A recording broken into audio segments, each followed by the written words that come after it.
Hello friends, हम यहाँ पे बेसिक केमिस्ट्री की बात कर रहे थे और मैंने आपको कुछ रूल्स बताए थे। ठीक है, रासायनिक संयोग के नियम। तो पहले मैं 2 मिनट उसकी बात करूँगा ताकि आपका जो पिछला वाला टॉपिक है वो रिवाइज हो जाएगा, है ना। और हम यहाँ पे धीरे धीरे और आराम से ही पढ़ रहे हैं ताकि आप लोगों को ये बातें समझ में आ जाए, क्योंकि जब 10th स्टैंडर्ड से बच्चा 11th में आता है तो उसके लिए सारी चीज़ें नई होती है।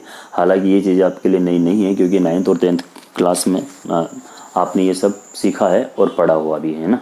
अब वो भूल गए, उसकी एक बात अलग हो गई, लेकिन हम पढ़ते हैं जरूर इन सब टॉपिक को। तो मैं पहले वापस से बताता हूँ आपको, रासायनिक संयोग के नियम से ही स्टार्ट करता हूँ ना, law of chemical combination.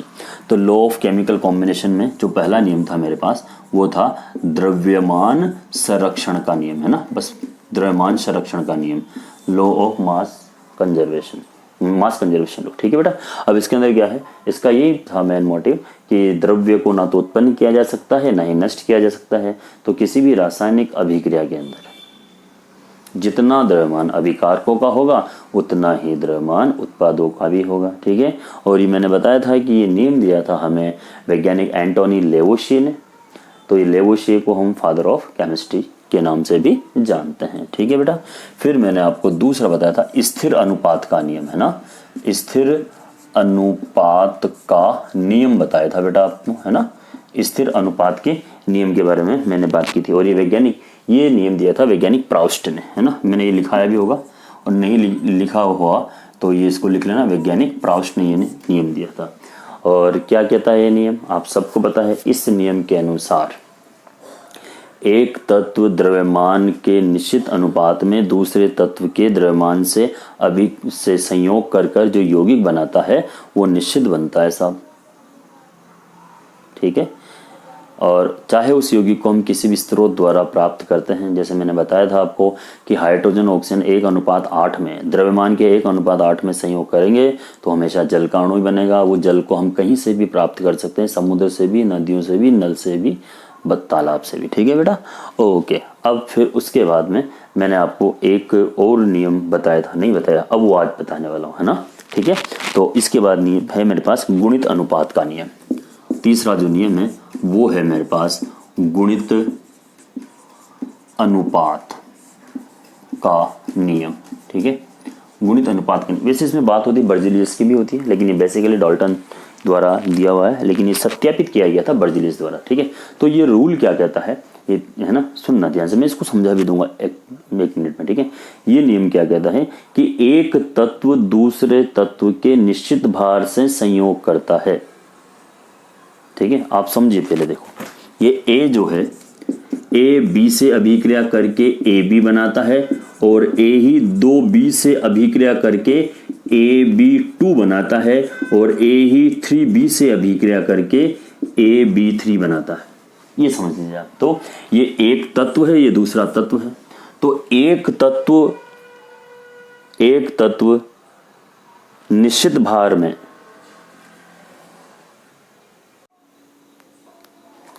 Hello friends, हम यहाँ पे बात कर रहे थे गुणित अनुपात के नियम की। ठीक है। तो गुणित अनुपात का नियम होता क्या है उसके बारे में थोड़ी सी हम यहाँ पे चर्चा करेंगे। और वो चर्चा क्या है कि जब दो तत्व आपस में संयोग कर एक से अधिक यौगिक बनाते हैं, देखिए ए और बी दो ही हैं मेरे पास, है ना। और वो एक से अधिक यौगिक बना रहे हैं, ए बी बना रहे हैं, AB2 बना रहे हैं, AB3 बना रहे हैं। ठीक है। बस यही समझना और कुछ भी नहीं समझना कि जब दो तत्व आपस में संयोग करके एक से अधिक यौगिक बनाते हैं तो प्रथम वाले या ए वाले तत्व का निश्चित द्रव्यमान दूसरे वाले तत्व के भिन्न भिन्न द्रव्यमानों से अभिक्रिया करके भिन्न भिन्न यौगिक बनाता है। तो तत्व बी हमेशा द्रव्यमान के सरल अनुपात में होता है। ठीक है। अब आप इसको देख लीजिए और मैं इसको वापस से अप्लाई भी कर देता हूं। ठीक है ना। अब देखिए बेटा, यहां पर कार्बन ऑक्सीजन से अभिक्रिया करके कार्बन मोनोऑक्साइड भी बनाता है, और कार्बन ही O2 से अभिक्रिया करके कार्बन डाइऑक्साइड भी बनाता है। अब इस केस में देखिए, यहां पे कार्बन कितना है बेटा, 12 ग्राम, ऑक्सीजन कितना है, 16 ग्राम। इस केस में देखिए, यहां कार्बन 12 ग्राम है, ऑक्सीजन कितना है, 16 ग्राम। तो तत्व बी, ये बी मान लो, इसको ए मान लो। ठीक है। तो तत्व बी हमेशा भार के सरल अनुपात में होगा। तो ये 16:32 मतलब 1:2 में हमेशा हमेशा बी तत्व होगा भार के। ये नियम है गुणित अनुपात का नियम, जिसके बारे में मैं यहाँ पे बात कर रहा हूँ। ठीक है, और भी मैं आपको थोड़ा सा समझा देता हूँ। ठीक है, और देखिए यहाँ पर, और देखिए थोड़ा सा, देखिए बेटा, अगर मैं यहाँ आप लोगों से बात करूं कि नाइट्रोजन ऑक्सीजन से अभिक्रिया करके NO भी बनाता है, नाइट्रोजन O2 से अभिक्रिया करके NO2 भी बनाता है, नाइट्रोजन ये N2O3 से अभिक्रिया करके ये N2O3 भी बनाता है। ठीक है, और आपको पता है कि नाइट्रोजन ऑक्सीजन से अभिक्रिया करके N2O5 भी बनाता है। तो हम इसको ऐसे लिख सकते हैं, आप इसको B मान लीजिए, और जब आप B का रेशो निकालोगे तो वो रेशो क्या आएगा बेटा, सरल अनुपात में ही आएगा, हमेशा हमेशा हमेशा।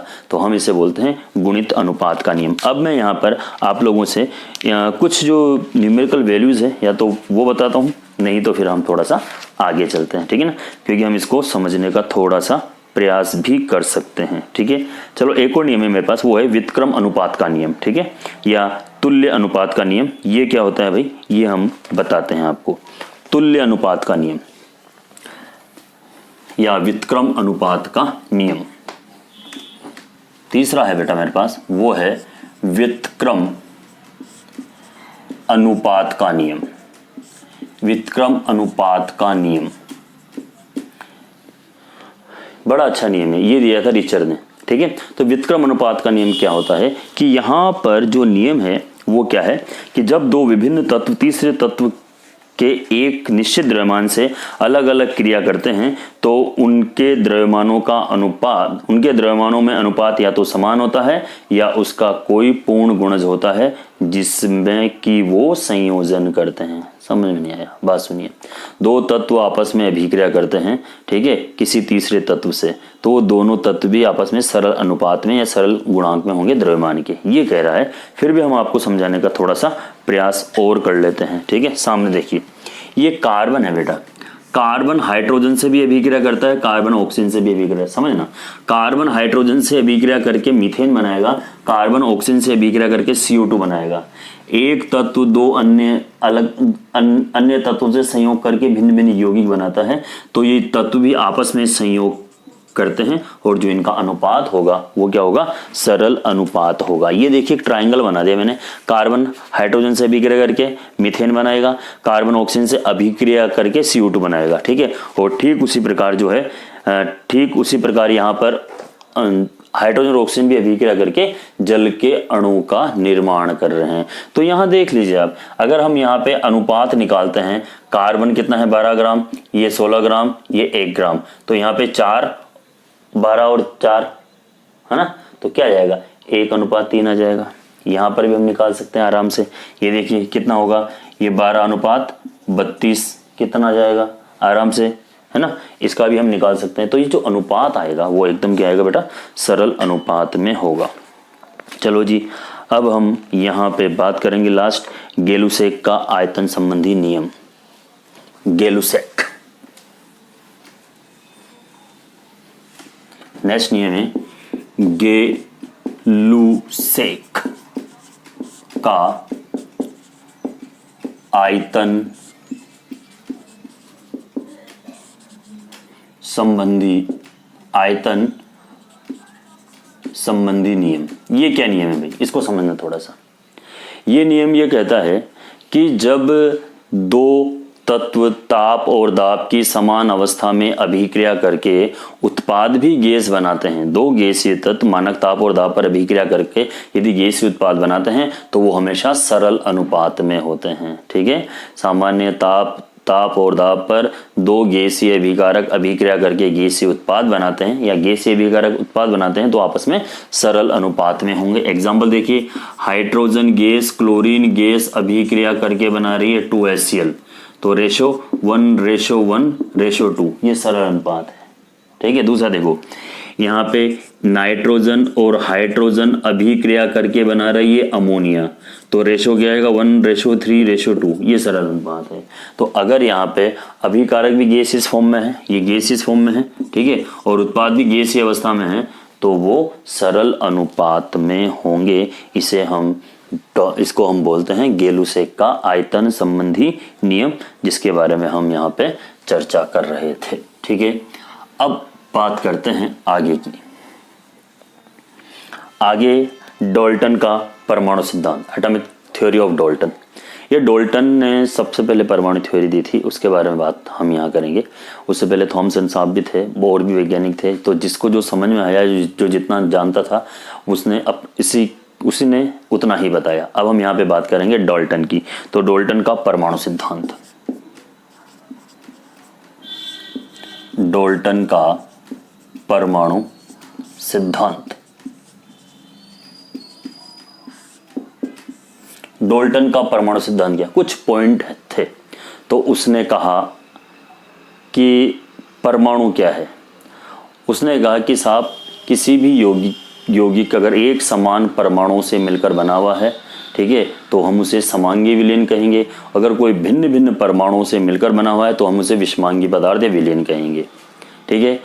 दूसरा पॉइंट उसने कहा कि परमाणु के जो गुणधर्म होंगे वही उस यौगिक के गुणधर्म होंगे। जैसे हाइड्रोजन गैस है तो उसमें जो हाइड्रोजन की प्रॉपर्टीज होगी वही पूरे हाइड्रोजन गैस की प्रॉपर्टी होगी। ठीक है।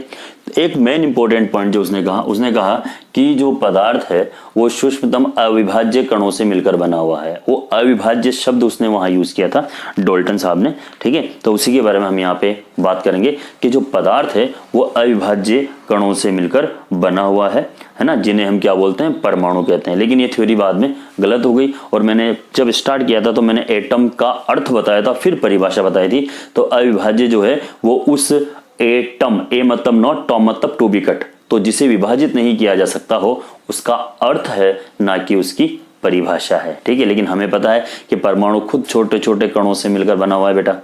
आप सब जानते हो परमाणु के अंदर सेंटर में दो पार्टिकल्स होते हैं, प्रोटॉन और न्यूट्रॉन, और आउटरमोस्ट में घूमते रहते हैं इलेक्ट्रॉन्स।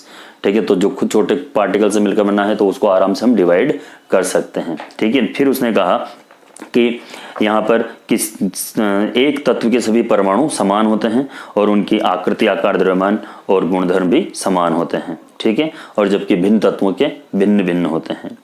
उसने एक और कहा कि एक से अधिक तत्वों के परमाणु निश्चित अनुपात में संयोग करके यौगिक बनाते हैं, वही लॉ ऑफ केमिकल कॉम्बिनेशन। ठीक है, तो यहाँ पे ये सारी की सारी चीजें डाल्टन साहब ने कही, जिसके बारे में मैंने आपको बताया। अब हम यहाँ पे थोड़ी सी चर्चा और करेंगे, है ना, थोड़ी सी हम इसकी चर्चा और कर लेते हैं ताकि हमें इस चैप्टर को पढ़ने में और मजा आएगा। अब हम बात करेंगे यहाँ पे अवोगाद्रो की परिकल्पना की। हम बात करेंगे अवोगाद्रो की। तो अवोगाद्रो पढ़ने से पहले हम यहाँ पे अवोगाद्रो नंबर भी समझेंगे, लेकिन फिर समझ लेते हैं अवोगाद्रो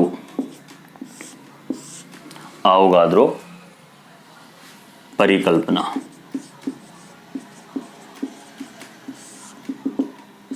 अवोगाद्रो की परिकल्पना, है ना। तो एवोगैड्रो हाइपोथेसिस जो इसके सिद्धांत हैं उसके बारे में यहाँ बात करेंगे। तो अवोगाद्रो एक साइंटिस्ट था, तो उसने ये कहा था कि किसी भी पदार्थ के निश्चित आयतन में अणुओं की संख्या भी निश्चित होती है।